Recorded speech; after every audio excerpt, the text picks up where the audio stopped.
भारतीय टुडे 21 से मैं आरपी पंडित आपके साथ हूं और मैं आज आम आदमी पार्टी के वरिष्ठ नेता सुनील बिंदल जी साथ हूं। बिंदल साहब, कल 15 अगस्त को आपके प्रांगण में मैंने जिस तरह पूरे जिला करनाल के आम आदमी पार्टी के कार्यकर्ताओं के अलावा अन्य संस्थाओं से जुड़े धर्म वर्ग व्यक्ति विशेष लोगों का एक समूह देखा, तो ये बदलाव की लहर लग रही है।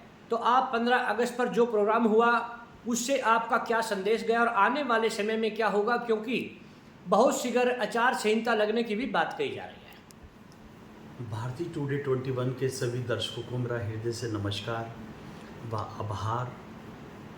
कल राष्ट्रीय पर्व 15 अगस्त था, तो 15 अगस्त के दिन हमने सभी देशवासियों को शुभकामनाएं दी, उनके उज्जवल भविष्य की मंगल कामना करी और देश में आह्वान किया कि कैसे हम अपने समाज को और देश को एक आदर्श देश बना सकते हैं, आदर्श समाज की स्थापना कर सकते हैं और कैसे भारत को विश्व में नंबर 1 की स्थिति में लेके आ सकते हैं और कैसे भारत को वास्तव में विश्व गुरु बना सकते हैं।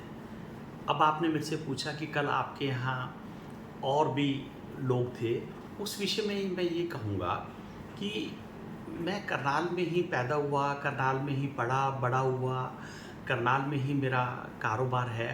तो मेरे पास तो गुरुजी करनाल में ना हर वर्ग का व्यक्ति आता है और मेरे पास करनाल में 36 बिरादरी से लोग आते हैं। और रही बदलाव की बात जी, जो आपने बदलाव की बात करी, हरियाणा में भाजपा के शासन काल में पिछले 10 वर्ष में जो कुछ भी हुआ, लोग बेहद ठगा हुआ महसूस कर रहे हैं अपने आप को। भारतीय जनता पार्टी ने जो भी हरियाणा के लोगों के साथ या देश के लोगों के साथ जो भी वायदे किए थे, कोई भी पूरा नहीं किया। भारतीय जनता पार्टी ने भ्रामक प्रचार के अलावा कुछ नहीं किया। और आज हरियाणा की जनता, मैं पुनः दोहराना चाहता हूँ कि अपने आप को ठगा हुआ महसूस कर रही है। आज हरियाणा की जनता दिल्ली और पंजाब की तरफ देख रही है। हरियाणा दिल्ली और पंजाब के मध्य में आता है। जिस तरीके से पंजाब में और दिल्ली में शिक्षा की क्रांति आई है, जिस प्रकार दिल्ली और पंजाब में शिक्षा के मंदिर बन रहे हैं, अस्पतालों का नवीनीकरण हो रहा है, किसानों को मुफ्त बिजली दी जा रही है, 24 घंटे दी जा रही है और बगैर किसी कट के दी जा रही है, जिस प्रकार से दिल्ली में और पंजाब में हम लोगों को रोज़गार दिलाने का काम कर रहे हैं, जिस प्रकार हम लोग महिलाओं को यात्रा की सुविधा दे रहे हैं, जिस प्रकार से हम लोग शहीदों के परिवार को 1 करोड़ रुपए समान राशि देते हैं, जिस प्रकार से हम लोगों की इस समय हरियाणा में, जिस प्रकार से हम लोग दिल्ली में और पंजाब में लोगों की हम लोग सेवा कर रहे हैं, तो हरियाणा के लोग भी चाहते हैं कि वो उससे वंचित ना रहें। और इस बार हरियाणा दिल्ली और पंजाब की तरफ टकटकी लगाए देख रहा है। हरियाणा का वोटर भी चाहता है कि वो सुविधाएं जो दिल्ली और पंजाब के लोग अवेल कर रहे हैं वो हमें भी मिले।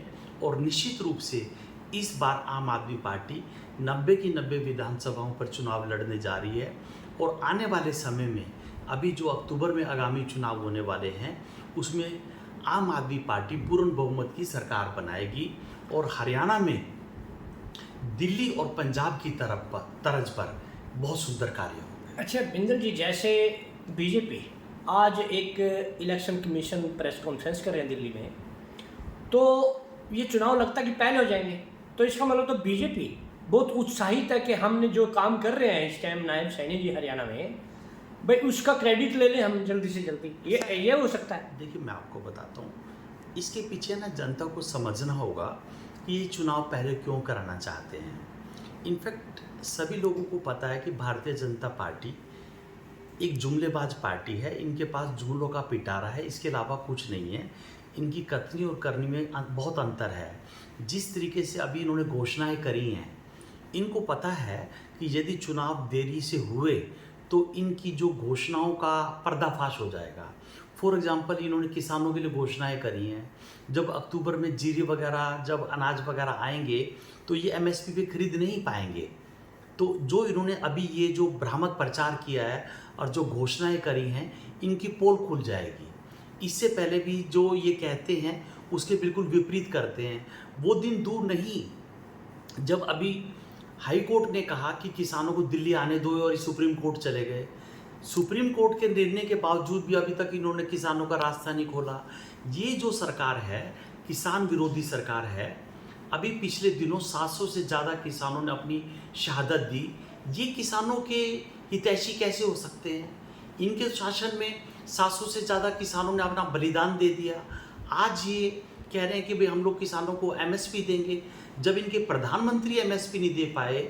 देश के माननीय प्रधानमंत्री जी ने ये कहा था कि शायद मेरी तपस्या में कोई कमी रह गई है, और मैं आपसे प्रार्थना करता हूँ कि आप ये आंदोलन ख़त्म कर दो और मैं 3 काले कानून वापस लाता हूँ और आपको लीगल एमएसपी प्रोवाइड करेंगे। आप देख लो कि प्रधानमंत्री ने वो बयान कब दिया था, आज तक कोई कार्य हुआ तो आप कृपया मुझे बता दें। तो ये जितने भी वादे हैं ये चुनावी वादे हैं, इनका वास्तविकता से कोई लेना देना नहीं है।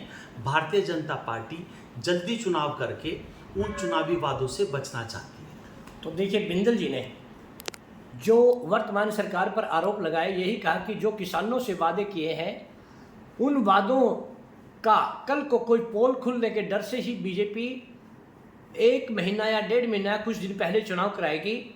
तो इसी तरह से आरोप प्रत्यारोप का दौर चल रहा है और चलता रहेगा। हम दोबारा से फिर बिंदल साहब से बात करेंगे। तब तक के लिए जय हिंद, जय भारत।